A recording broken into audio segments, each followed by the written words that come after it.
reading from London, has been another one of those quiet trading sessions during this summer period, with volumes relatively low and many of the asset classes exhibiting range-bound trade through the latter part of this session. But there was some brief risk-off trade exhibited in the earlier part of the US session, and this was attributed to a German press article being run in the German press Handelsblatt. They was noting that there could be, or there has been confirmed, a new lawsuit brought against the ESM and the European Fiscal Pact, which is also already under deliberation in the High German Constitutional Court regarding the validity of those laws implementing the ESM and the Fiscal Pact in Germany. The latest being that this new lawsuit could delay the Constitutional Court's original decision on these laws, which is due September the 12th this year. So that could be pushed back, and that creating some further uncertainty in the market, with Germany being the European backstop.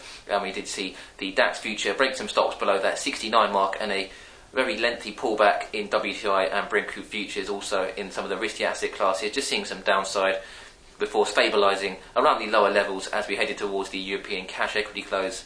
Otherwise, post then in the US session has been relatively quiet, with some focus also coming on to some European news. LCH Clearnet hiking margin requirements for some Italian and Spanish bonds, has done before earlier this year also, but generally this is not unexpected given the premium already on the Italian and Spanish stressed peripheral bond yields. Otherwise, as previously noted, it's been relatively quiet in terms of news flow. We've just generally drifted through the session on single equity news.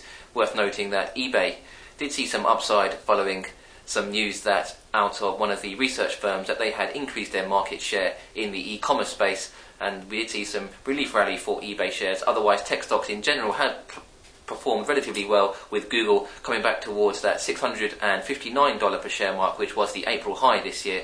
Tech stocks as a whole, as previously noted, one of the better performers today, as the Nasdaq future has generally outperformed the E-mini S&P and the Dow future. Otherwise, in aftermarket trade, we are looking for Groupon to report out of the tech space also, and later on in the session we do have the Bank of Japan minutes from their July meeting.